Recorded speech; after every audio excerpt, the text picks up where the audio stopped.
What's up, everybody? We've got a new episode of Peacemaker Season 2 to dive into today as the cherry on top of the Man of Tomorrow movie announcement this week, which I did cover that here on the channel if you're interested in the news and the rumors surrounding that new project. But today, we're talking Peacemaker Season 2, Episode 3.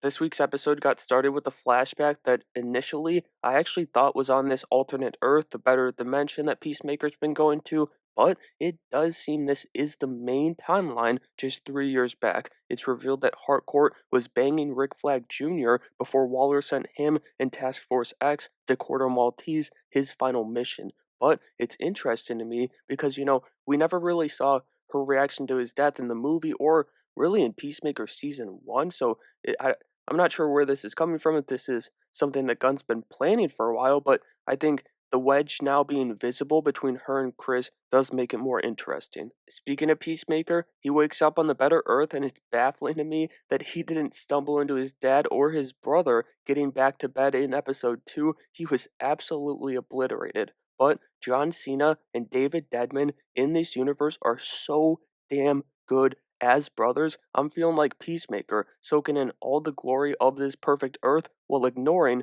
all the red flags. Chris goes to see the other Harcourt, the one he's got a chance with, and that's when he runs into Rick Flag Jr. at Argus HQ.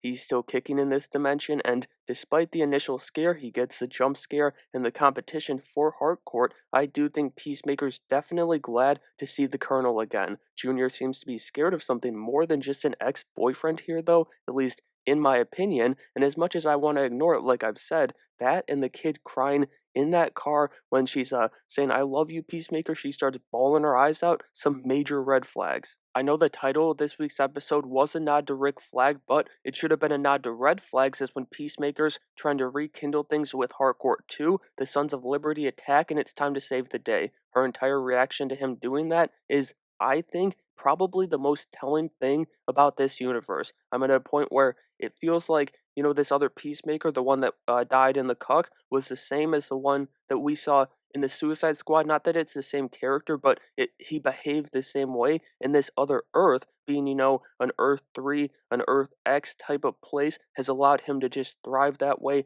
and his whole family too. This was such a Goomba plan from the Sons of Liberty, though. They're attacking random government agencies. I mean, it's the DMV here in this episode. I mean, of course, the DMV is terrible. It's one of the worst places on earth, but what are you gonna get there? I mean, I guess in a sense it does fit the group in a way. I'm not very familiar with them, but from the tiny bit I do know about them from the comics, that part of their involvement in this situation does make sense. But if there's any Sons of Liberty superfans out there, please feel free to chime in down in the comments below. But Peacemaker taking them out was epic, and he could definitely teach the Baba Yaga a thing or two about pencils. Peacemaker doesn't get to have all that fun by himself, though. Keith also got in on the action this week as we see him torpedo himself into a helicopter, just going balls to the frickin' wall. But I have a prediction here about the rest of the season, and I've kind of been saying this already, but it's got a little cherry on top after the Man of Tomorrow news. Peacemaker's gonna lose himself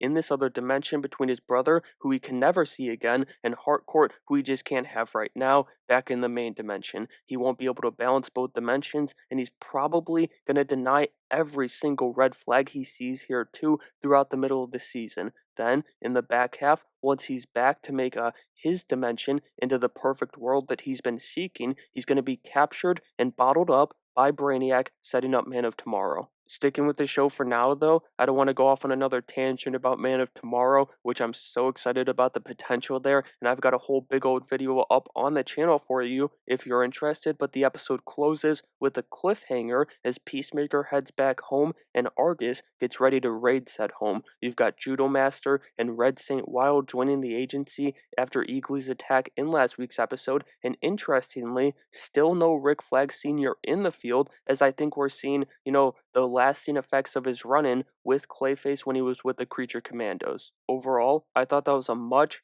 better episode than episode 2 as we saw the action cranked back up to Peacemaker standards and the character work was miles above what we got a week ago. The brother dynamic is truly a great, fresh addition to this show's vibe and the group that we had in season 1, and I just can't wait to see how this is going to set up Man of Tomorrow and Peacemaker's involvement in the rest of the DCU. And so that's going to do it for my breakdown of episode 3 from Peacemaker season 2. It's much easier having faith in Gunn after an episode like that, but let me know what you thought of the episode down in the comments below and make sure you have a great day.